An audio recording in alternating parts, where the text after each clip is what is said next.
Bonjour et bienvenue à tous ceux qui nous suivent depuis ce matin pour ces auditions des finalistes des trophées de la e-santé. Tous les dossiers présentés sont déjà ceux qui ont passé le premier barrage de sélection. Arrivent vraiment les finalistes aujourd'hui qui vont pouvoir concourir à l'un des 9 prix qui vont être remis ce soir. Et on va attaquer à nouveau ces auditions avec la catégorie étudiants cette fois-ci. Premier projet qui va nous être présenté par Sarah Lopez qui va pouvoir nous rejoindre. Elle nous vient de la faculté de pharmacie de Toulouse. Je vous en prie, venez vous installer à nos côtés. Et donc la faculté de pharmacie de Toulouse, elle va nous présenter le projet C2C. Et pour l'entendre, face à elle, notre jury composé de Guillaume Auriol de l'INSA Toulouse, Vincent de Noël des laboratoires Pierre Fabre et Françoise Ledès de la Toulouse Business School. Voilà, on vous laisse toujours le même principe, 5 minutes de présentation et ensuite 4 à 5 minutes de questions. Voilà, bonne présentation. Donc, bonjour, Sarah Lopez, étudiante à la faculté de pharmacie de Toulouse. Je suis ici pour présenter le projet C2C, qui veut dire Companion to Cancer Care. Donc, un projet qui a pour but d'aider les patients atteints de cancer. J'ai passé plusieurs mois au sein d'un laboratoire pharmaceutique à étudier les problématiques qui se posaient pour les patients atteints de cancer et comment la e-santé pouvait répondre à ces problématiques. On a soulevé plusieurs d'entre elles, notamment l'arrêt des traitements, souvent dû à des effets indésirables qui n'étaient pas connus des professionnels soignants, un défaut d'accès aux soins, notamment aux soins de support, donc psychologiques notamment, un manque d'information des patients, malgré la profusion d'informations sur le net, parce qu'elle ne vient pas d'une personne de confiance et qu'elle n'est pas personnalisée à leur demande. La dernière problématique est évidemment l'isolement et la dépression pour ces patients qui n'étaient pas suivis. Moi, je propose un projet qui s'attaque essentiellement aux 3 premières problématiques. Donc mon projet, C2C, vise à créer une application mobile et une plateforme web, une application mobile pour les patients, une plateforme web pour les médecins. Les médecins comprenant l'oncologue, le médecin généraliste et le pharmacien d'officine. Cette application a 3 objectifs. Le premier est essentiel est le suivi des effets indésirables à distance. Aujourd'hui, vu que les chimiothérapies orales se développent, on a beaucoup de mal à suivre les patients à domicile. J'ai été en pharmacie hospitalière à l'Oncopole. On voit des cas catastrophiques arriver parce qu'on n'était pas au courant et que les patients n'étaient pas venus vers nous. Aujourd'hui, je veux que grâce à une application où les patients rentrent quotidiennement leur état, on sache par des seuils d'alerte intelligents si quelque chose se passe et qu'il faut adapter leur traitement. Le deuxième objectif est de répondre aux questions des patients. Ils pourront, via l'application, poser une question qu'ils choisiront d'être publique ou privée. Privée, elle ira à leurs professionnels de santé sur la plateforme web. Et publique, elle pourra être répondue par les professionnels, tous, pas seulement ceux qui les prennent en charge, mais aussi par les autres patients. Le dernier objectif est que le patient puisse préparer son prochain rendez-vous. Avant le rendez-vous de chimiothérapie, une synthèse des effets indésirables sera envoyée sur la plateforme web au médecin, mais aussi une évaluation des besoins du patient serait faite de façon électronique comme elle se fait en Angleterre. Aujourd'hui, je travaille avec une oncologue en Angleterre qui a développé l'application dont vous pouvez voir l'image, qui permet le suivi des effets indésirables, étant donné qu'il y avait déjà quelque chose de très bien existant. L'idée est de l'amener en France. Donc aujourd'hui, les perspectives du projet, c'est qu'il se continue au sein de mon master l'an prochain. Étant donné qu'on devra avoir un projet d'entrepreneuriat, on lancera ce projet. Développer les partenariats scientifiques. J'ai développé des partenariats outre-Manche. Maintenant, il m'en faut développer en local, à la PHP ou à l'Oncopole de Toulouse. Des partenariats avec les incubateurs qui incubent déjà des projets e-santé en oncologie, notamment l'incubateur de la PHP qui incube un projet similaire qui s'appelle Proche. Et continuer les enquêtes patients. Aujourd'hui, on a déjà des premiers designs et des premiers codes. Donc, allez voir des patients en milieu hospitalier pour voir leur réceptivité à l'application. J'ai déjà répondu à un appel d'offres du projet Onco-Entrepreneur, lancé par la PHP. Et l'objectif est de l'an prochain être prêt pour répondre aux appels d'offres de l'INCa pour obtenir un financement et lancer le projet. Merci beaucoup de cette présentation. Des questions, des remarques de la part du jury. Françoise Ledès, de la Business School de Toulouse. Il est allumé normalement. Voilà, ça y est, c'est bon. Comment avez-vous validé en amont le besoin? Alors, j'ai passé 4 mois de stage en industrie pharmaceutique. Vu que j'avais un terrain exploratoire, on m'a laissé aller. Et j'ai pu du coup réaliser des enquêtes patients déjà préliminaires, en plus de la littérature que j'avais déjà étudiée. Et à Londres, je continue à aller voir des patients. L'objectif maintenant, ce serait de voir en local, avec les problématiques franco-françaises, et avoir un hôpital partenaire pour faire une enquête d'ampleur. D'accord. Vincent de Noël, Pierre Fabre. Bravo pour ce projet. Une question sur le business model. Qui prend en charge quoi dans votre solution? Alors, pour le développement, pour le financement, pour le développement du projet, j'espère que des réponses à des appels d'offres seraient concluantes pour financer le projet. En attendant, côté design informatique, j'ai heureusement des amis volontaires qui me le font gratuitement. Ensuite, pour le business model du produit fini, étant donné que c'est un produit qui aurait pour but d'améliorer la qualité des soins, il serait vendu aux hôpitaux en tant que produit fini, et ensuite un abonnement annuel de soutien managérial serait vendu. Guillaume Auriol de l'INSA à Toulouse. Bonjour. Dans votre dossier, vous faites état d'une solution basée sur des objets connectés. Je représente une école d'ingénieurs, donc je suis très intéressé par cet aspect-là. Mais par contre, dans votre présentation, vous n'avez pas parlé. Est-ce que vous pouvez nous donner des informations sur cet aspect-là? Oui, alors ça, j'en ai pas parlé aujourd'hui parce que c'est dans un second temps.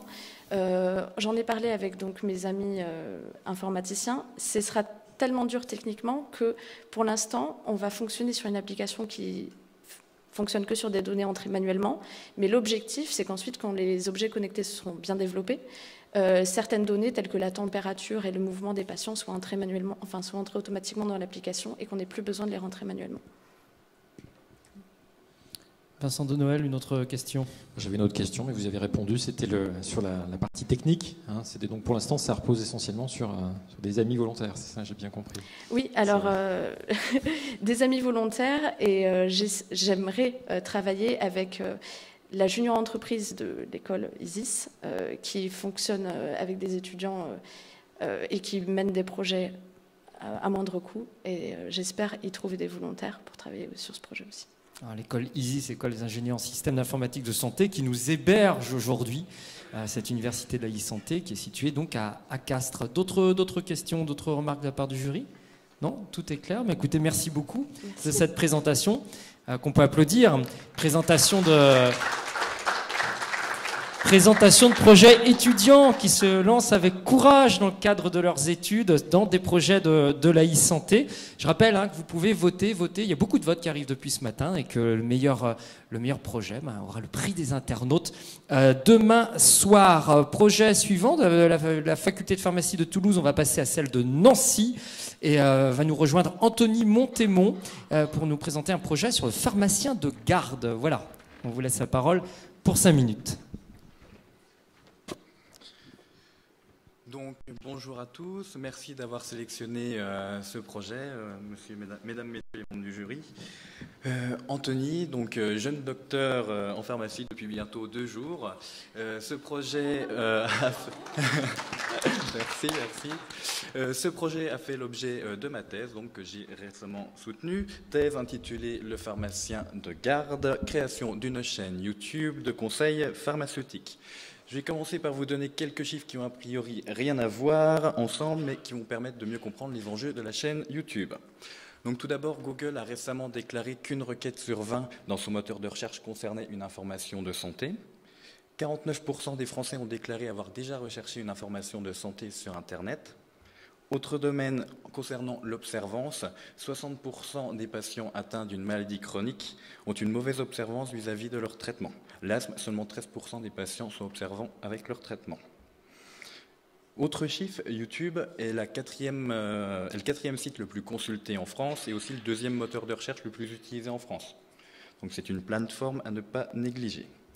Donc voilà, le service proposé, c'est je réalise des vidéos de conseils pharmaceutiques et je les diffuse sur YouTube.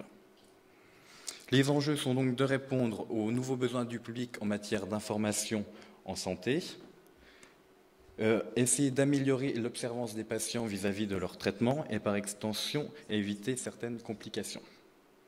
Et j'aimerais aussi faire des économies au système de santé français. Donc pour bien visualiser la chose, je vais vous donner quelques exemples de vidéos qui pourraient apparaître sur la chaîne. Donc de la démonstration de dispositifs médicaux, le premier qui me vient en tête, c'est la ventoline. Première vidéo qui a été réalisée et qui est déjà présent disponible sur la chaîne, je vous invite à la consulter.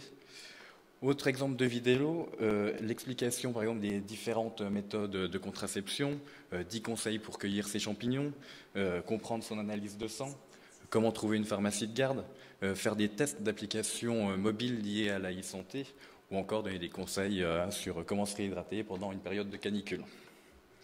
Voilà, je tiens surtout à fiabiliser le contenu de cette chaîne, c'est un point qui est très important. Pour cela, je vais établir une base de données documentaire constituée donc, de documents de référence. Donc avant tout les notices des fabricants, le dictionnaire Vidal, des fiches de recommandation validées par le CESFARM, me baser sur des encyclopédies. Le tout, il y aura une veille informationnelle qui sera faite puisque les recommandations évoluent constamment et donc il faudra mettre ces bases de données régulièrement à jour. Donc tout le contenu sera réalisé par un pharmacien et validé par un jury composé de confrères avant diffusion. J'aimerais aussi labelliser la chaîne avec des partenaires de santé tels que la HAS, l'assurance maladie, l'Ordre national des pharmaciens, pourquoi pas l'ARS de Lorraine puisque je viens de Nancy, dans un but de crédibiliser la chaîne et de rassurer le public vis-à-vis de son contenu. Donc voilà, en parlant du public, je vise avant tout donc, les patients qui souhaiteraient améliorer la connaissance de leur pathologie, des médicaments qu'ils utilisent. Mais je ne serai pas que axé sur les médicaments, il y aura d'autres thèmes, mycologie, phytothérapie, actualité, il y aura bien des choses à développer. Je souhaite aussi m'adresser aux professionnels de santé, puisque ces vidéos pourraient constituer un outil à utiliser au comptoir pour le pharmacien, au cabinet par le médecin, montrer une vidéo pour l'utilisation d'un dispositif médical, puisqu'on ne les a pas forcément à portée de main en modèle de démonstration. Je souhaite aussi atteindre des étudiants en filière de santé, puisque les vidéos pourraient permettre un apprentissage un peu plus visuel et moins théorique. J'y vois aussi la création d'une entreprise avec ce projet. Tout d'abord, je vais vous parler de l'aspect financier. YouTube propose une rémunération des vidéos à hauteur d'1 € environ pour 1000 vues, ce qui n'est pas du tout rentable à court terme. C'est pour ça que je souhaite lancer une campagne de financement participatif sur la plateforme Tipeee. Donc voilà, je souhaite que les patients et les professionnels de santé donnent une sorte de pourboire à la chaîne, et qui permettrait de financer les vidéos. Voilà. Merci de votre attention. Merci beaucoup de cette présentation. Là, on voit qu'on est dans des projets étudiants 2.0, 3.0, 4.0, vraiment dans la génération 21e siècle. Vous souhaitez d'être le Norman de la pharmacie sur Internet, c'est tout le mal qu'on vous souhaite. Des questions ou des remarques du jury? Merci pour cette présentation. J'ai une remarque, mais je ne suis pas du tout du milieu médical, ni proche ni éloigné. Quand le Vidal est sorti au grand public, un certain nombre de praticiens n'étaient pas trop contents. Finalement, votre solution, est-ce qu'elle va être bien acceptée par les pharmaciens? Donc, vous êtes jeune docteur, donc vous, a priori, vous avez un avis très éclairé sur le sujet.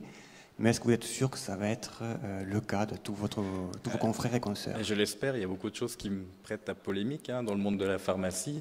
Ne serait-ce que la vente de médicaments sur Internet, ça a fait aussi polémique récemment. Ça fera polémique, très certainement. Mais c'est la santé du patient qui est en jeu et je pense que je vais dans ce sens et c'est ça le plus important. Voilà. Vincent de Noël, laboratoire Pierre Fabre. Il marche, hein, ne vous inquiétez pas. Il marche, oui, c'est bon. Oui, merci, bravo pour ce projet. Je trouve que c'est un bon exemple aussi d'une innovation assez, on pourrait qualifier de frugale, puisque c'est une solution assez simple finalement. Technologiquement, c'est pas renversant, c'est pas vous faire insulte que de dire ça, mais en tout cas, c'est très bien trouvé.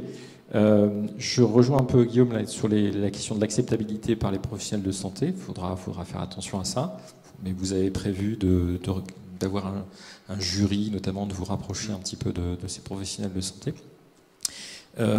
Petite question aussi, comment vous allez créer du trafic sur cette chaîne YouTube? Quelle est votre... Campagne de communication dans les réseaux sociaux, tout simplement.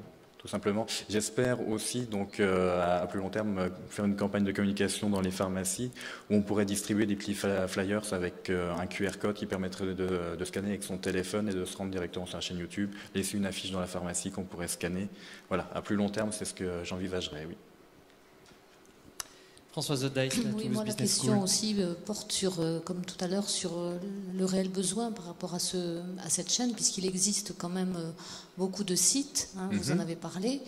Donc, comment avez-vous validé ce besoin d'une chaîne dédiée à ces conseils, hein, puisque les patients aiment en effet consulter des sites et en même temps des chats, hein, il y a beaucoup de chats qui sont faits, donc voilà, c'est...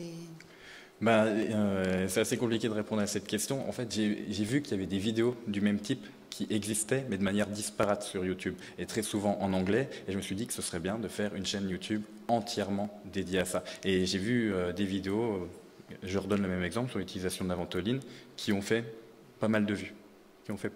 Et je sais, enfin, rien qu'avec ça, je vois qu'il y a un certain besoin.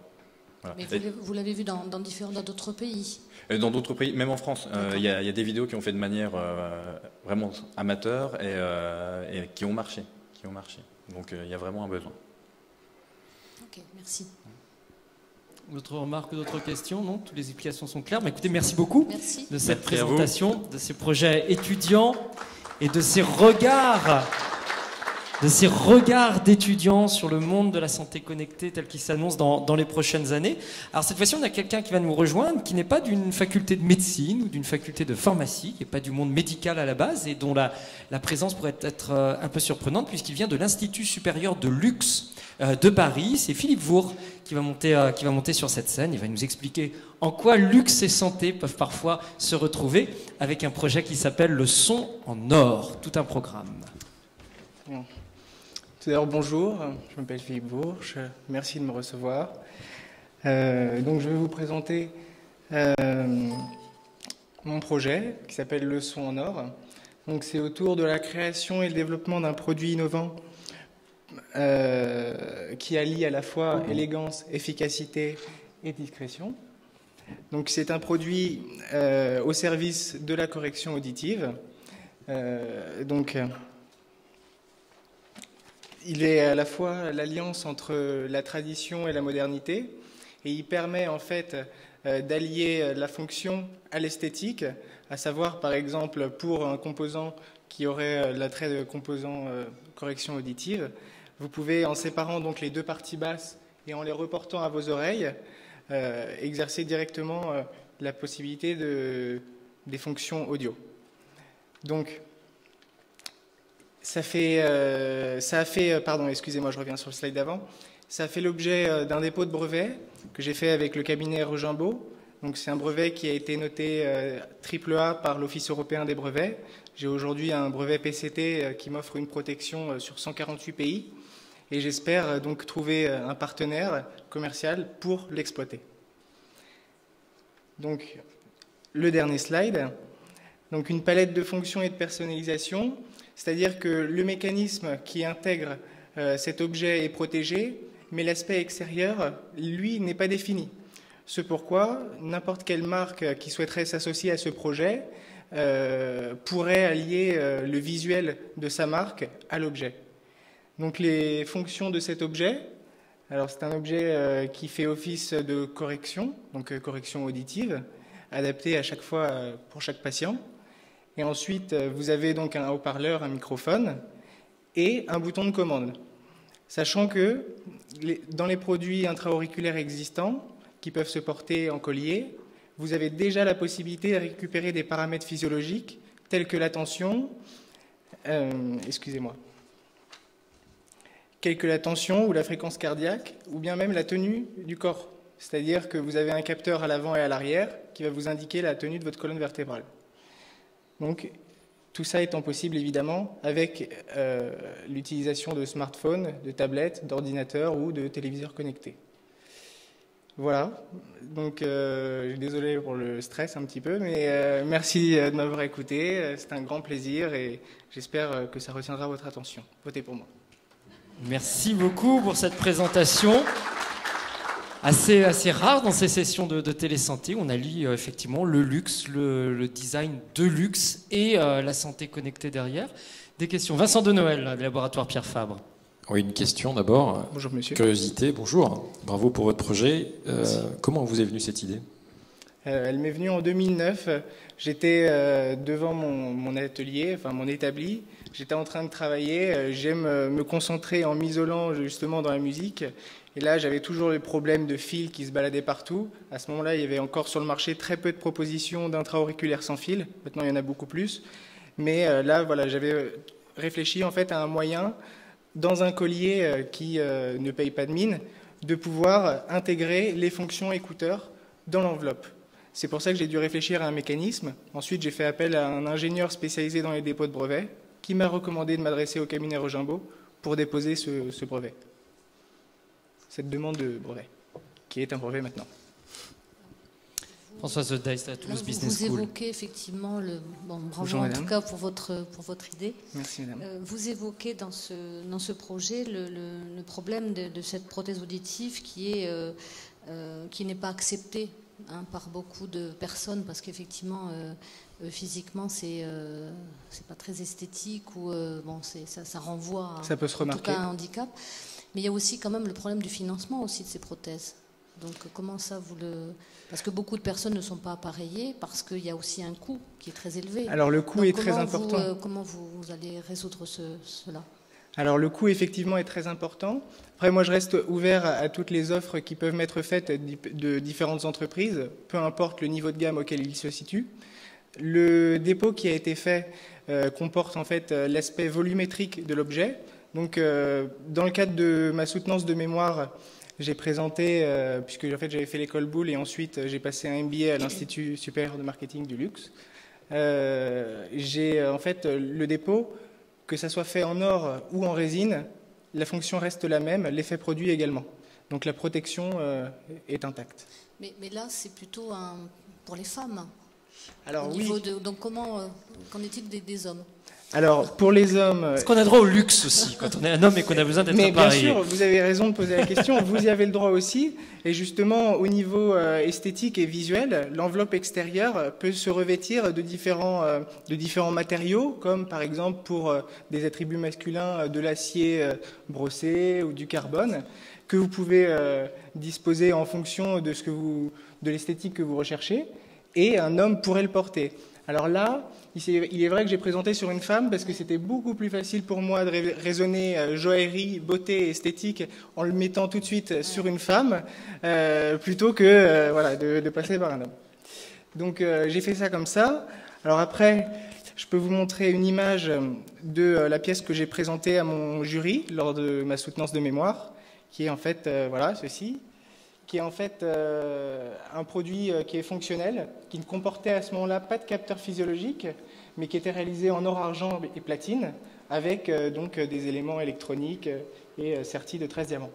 Donc voilà, je me suis appuyé du savoir-faire de la joaillerie pour concevoir le système et pour son application. Okay. Voilà. Très bien, merci beaucoup. Merci à vous. Guillaume Auriol, et puis Vincent de Noël ensuite. Juste une remarque, est-ce que vous pouvez préciser un petit peu ce que vous recherchez ? Vous avez le brevet technique, vous cherchez un partenariat avec plutôt des fabricants de bijoux ou quel est le modèle de production de votre système en fait ? Alors, le modèle, parce que je le veux aussi démocratique, justement, il peut s'étaler sur différentes gammes de prix. Et vous avez les clients du luxe, puisque j'avais passé un MBA qui était... c'était Luxury Brand Marketing and International Management. Donc c'était vraiment connotation luxe. Je me suis appuyé sur mon savoir-faire de la joaillerie pour mettre ça en place. Mais en soi, à partir d'un fichier STL que j'ai fait en fait, pour concevoir l'objet en 3D, on peut imprimer en résine la même pièce pour un coût vraiment moindre, avec uniquement la partie électronique qui représente un coût à chaque fois à peu près identique, mais vous avez des coûts qui sont assez raisonnables, là aussi, pour essayer de démocratiser justement cette correction auditive. Toute dernière question peut-être de Vincent de Noël. Une remarque, une question. Vous devriez être accueilli à bras ouverts par des sociétés de prothèses auditives. Ah, mais j'attends de les rencontrer avec grand plaisir. Un prix à Castres devrait faciliter certaines ouvertures éventuellement. Merci beaucoup en tout cas, Philippe Lebord, de cette présentation qu'on peut applaudir. Voilà. Je rappelle que ce prix-là vous séduise ou d'autres, vous pouvez toujours voter en direct. Je demanderai également aux personnes qui sont dans la salle, s'il vous plaît, de bien couper, mais vraiment couper vos téléphones portables parce que ça perturbe beaucoup, nous, au niveau de la captation des images et du son. Donc pas les mettre sur silencieux, mais vraiment les couper afin de ne pas perturber les choses. Et puis j'appelle la dernière étudiante de cette matinée dans ces projets étudiants, Camille Calviac, qui va venir s'installer. Elle nous vient de Castres, de l'IFSI de Castres. Et elle va nous présenter un projet qui s'appelle 50 nuances, pas de gris, mais de rouge. Donc, bonjour à tous, je suis Camille, donc une étudiante infirmière. Et aujourd'hui, je représente le groupe issu de la collaboration entre étudiants d'ISIS, donc ingénieurs informaticiens dans le domaine de la santé et d'étudiants infirmiers. Voilà, donc nous sommes partis sur 50 nuances de rouge, donc la transfusion. C'est une problématique professionnelle chez nous. En chiffres, vous pouvez voir qu'il y a 84 000 erreurs qui seraient évitables en France sur 2,5 millions de transfusions par an. Ce n'est donc pas un axe sans conséquence. C'est aussi un produit très précieux puisque l'offre répond à peine à la demande. Vous avez à peu près 3 millions de dons par an pour 2,5 millions de transfusions sanguines. C'est aussi un acte fréquent, mais pas régulier en termes de pratique. Suivant les terrains dans lesquels travaillent les infirmières, elles sont amenées plus ou moins souvent à réaliser cet acte. Dans la pratique, c'est 12 étapes essentielles. C'est donc un acte qui demande beaucoup de rigueur et beaucoup de concentration. Au niveau de notre approche, nous sommes partis du terrain, des recommandations professionnelles et des protocoles pour les confronter à notre problématique. Et pour cela, nous sommes aussi référés aux textes légaux et notamment aux professionnels experts dans le domaine au niveau local. Donc, au niveau de sa conception, c'est un projet qui a été élaboré durant une année scolaire, donc en environ 6 mois. Nous sommes partis de zéro, puisque nous étions des étudiants novices.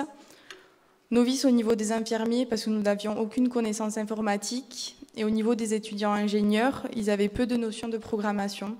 C'est aussi un projet qui a été fait sans financement propre, c'est-à-dire que nous avons dû nous adapter et faire avec nos ressources pour diriger au mieux ce projet.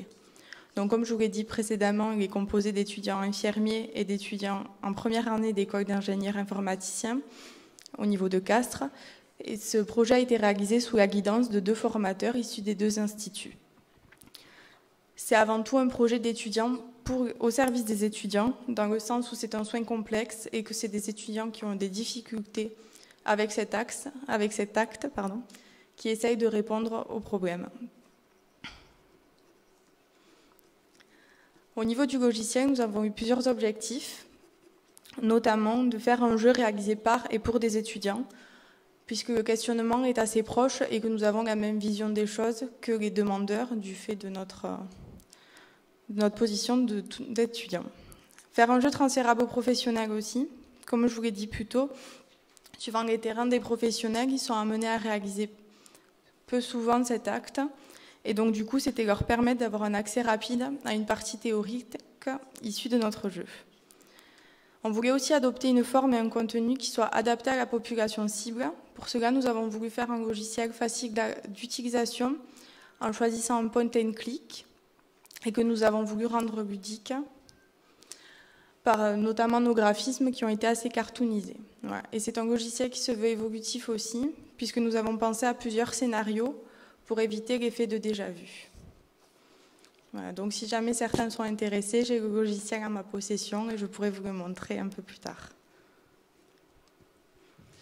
Merci de cette présentation.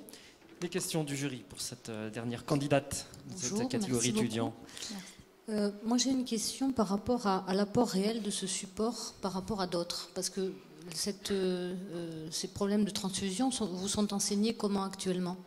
Alors nous avons une petite partie de cours et une petite partie théorique, mais c'est un acte qu'on ne peut pas apprendre en le réalisant une seule fois. Il y a comme je vous disais, il y a 12 étapes. Chaque étape est essentielle et ce jeu en fait permettrait de comprendre l'utilité de bien vérifier chaque étape pour être sûr de faire une transfusion dans les règles de l'art. Donc ça veut dire qu'en termes pédagogiques, il y a un apport supplémentaire qui est voilà. donné. Nous avons questionné en fait les étudiants des années inférieures pour savoir quelles attentes ils aimeraient. Et par rapport à leurs attentes, on a essayé d'axer notre jeu justement sur les difficultés qu'ils rencontraient et sur les difficultés que nous aussi nous avions rencontrées quand on avait appris cet acte. D'accord. Et vous l'avez testé? Ça y est, Nous l'avons testé, oui. On avait fait tester les démos à des étudiants et puis après, lors de notre présentation, nous devant nos formateurs, parce que c'était quand même aussi une unité d'enseignement, nous avons testé le jeu. D'accord. Donc vous l'avez. Quels sont les retours? Quels ont été les retours? Est-ce qu'il a évolué? Comment vous en êtes tout par rapport à son développement? Alors les retours ont été plutôt positifs. Après, c'est vrai qu'il a évolué par rapport aux premières démonstrations qu'on avait pu faire. On a essayé d'affiner un peu les images, de guider un peu plus sur certains points qui nous semblaient encore flous. Et après, c'est un jeu qui se veut évolutif, donc qui peut toujours être amené à avoir certaines modifications. D'accord, merci.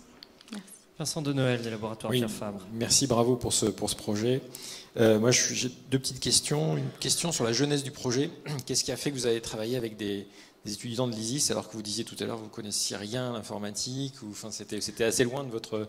Ben justement, c'est une opportunité que nous offre notre école en fait, d'infirmiers sur Castres, de pouvoir travailler en 3e année avec des étudiants ingénieurs qui sont quand même dans le domaine de la santé aussi, pour avoir une vision plus ouverte.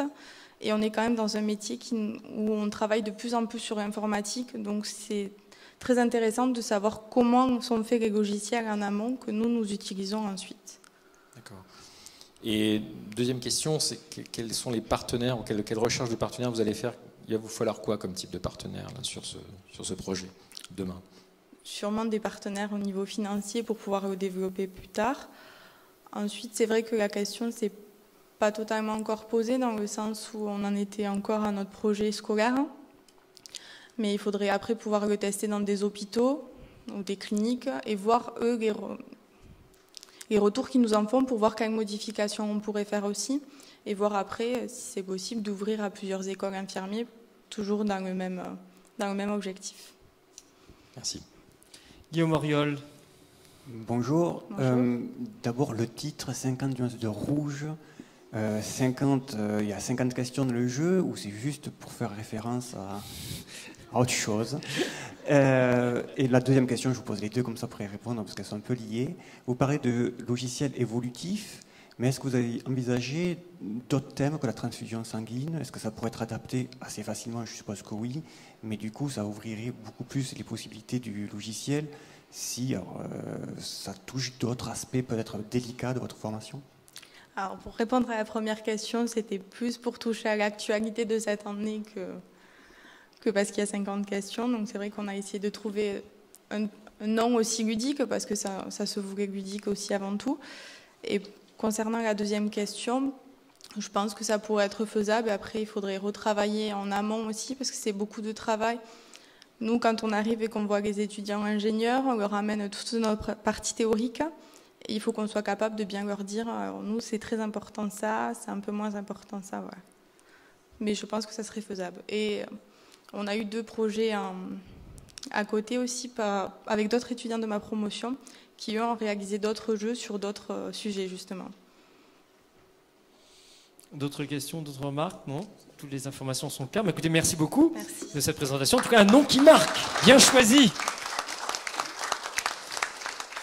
Voilà, on a entendu tout des projets étudiants. Le jury va avoir maintenant la lourde et difficile, ça va être difficile de départager le gagnant, le lauréat de tous ces projets présentés avec beaucoup d'enthousiasme, d'envie par ces étudiants d'horizons assez divers. Merci à tous. Continuez à voter sur ce site de la télé e-santé. On se retrouve à faire une petite pause. On se retrouve tout à l'heure à 11h40, donc d'ici une petite demi-heure. Et on va attaquer la 3e catégorie donc, de ces auditions, la catégorie réseaux sociaux de patients et acteurs de santé. À tout à l'heure.